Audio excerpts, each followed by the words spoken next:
বলো। Good morning. Hello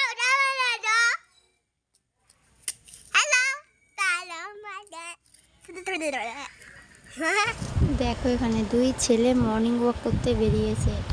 অবস্থা একজন তো ভীষণ দৌড়াচ্ছে, আর একজন আস্তে আস্তে হাঁটছে আর কি। তাকে দেখে ভাবছে ও কীরকম দৌড়াচ্ছে, আমি যে কবে বড় হবো এরকম দৌড়াতে পারবো।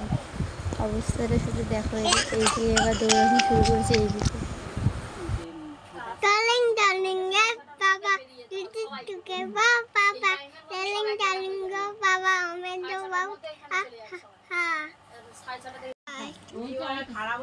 আমি একটা দোয়া বলছি। বলো। বলতে পারছি না। বাচ্চা তোরা তোরা হাঁটা রাতে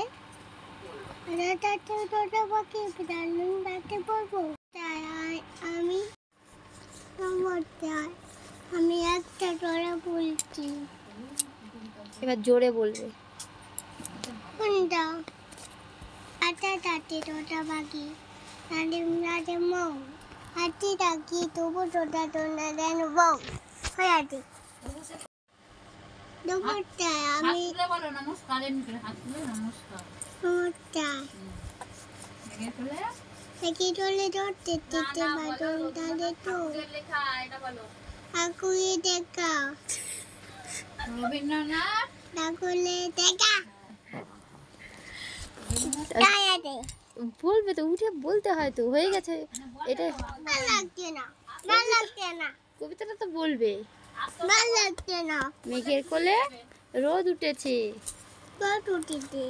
তারপর বাদল দাদি দুটি হাওয়াতে দুটি ভাই আজ আমাদের ছুটিদের ভাই আমাদের দুটি ভাই কি করিয়া জিরোইরাত দেবে আই ভাই তোর বাড়ি তোন বনে তাই তোর বাড়ি তোন বনে তাই তোন বাড়িতে উঠতে বাড়িতে যদি।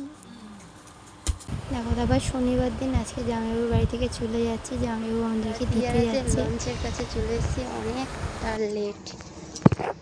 এখন 2:20 বাজে, গাদিয়ারাতে চলে এসেছি।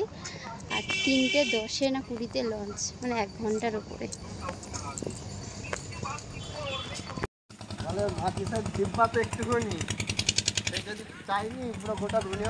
প্রচুর লেট। এই দেখো জামাইবাবু যাচ্ছে, দিয়েছিল জলের এই যে বোতলে, ঢাকনাটা ফেলে।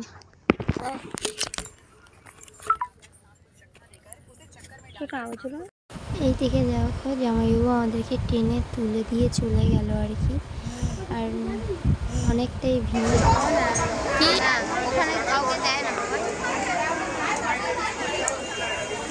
এই যে ফাইনালি বাপের বাড়িতে চলে এসেছে, অনেক ভিড় ভাড়টা ঠেলে।